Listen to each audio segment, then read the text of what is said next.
for his opening remarks.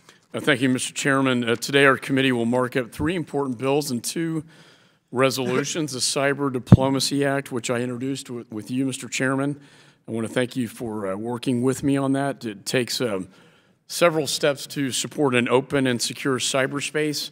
As Chairman of Homeland Security, I elevated the mission at the Department of Homeland Security, and I intend to do the same with you, sir, at the Department of State.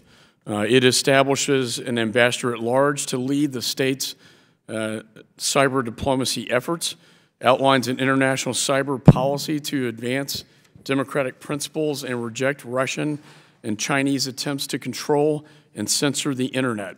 It requires the State Department to provide assessments related to Internet freedoms in other countries, and as you know, Mr. Chairman, malicious cyber activity by state and non-state actors threatens our national security and harms our economic interests. We understand the State Department has plans for a new cyber bureau, which varies a little bit from what our bill calls for. I pledge to work with the State Department and you, Mr. Chairman, and the Senate to find the best path forward to advance our shared goals of bolstering and elevating states' critical cyber mission.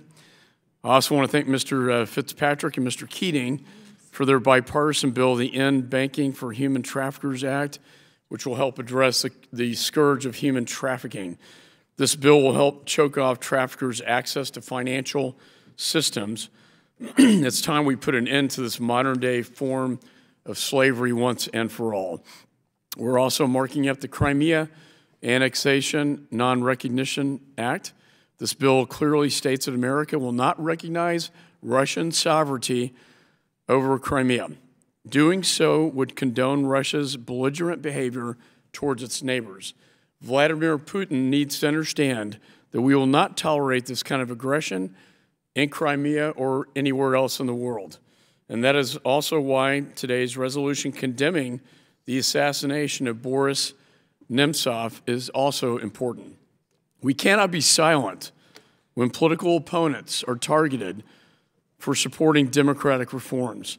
I was proud to introduce this resolution with Chairman Engel because Putin needs to know that both Democrats and Republicans will call out and condemn his authoritarian ways.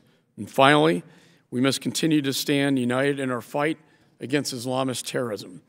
The terror attack in Nairobi, Kenya on January the 15th that killed 21 people, including Jason Spindler, a fellow Texan, was a painful reminder that our fight against terrorism is a global struggle. Our resolution condemns this attack and reaffirms our commitment to eradicating this evil. I look forward to passing these bills out of committee with bipartisan support. And finally, Mr. Chairman, on the floor and in the halls of Congress, there's been much discussion recently about anti-Semitism. I want to thank you for your leadership on this issue. And I look forward to continuing to work with you on measures that support our close ally, Israel, and denounce anti-Semitism wherever it may be. And with that, I yield back the balance of my time. Thank you, Mr. McCaul.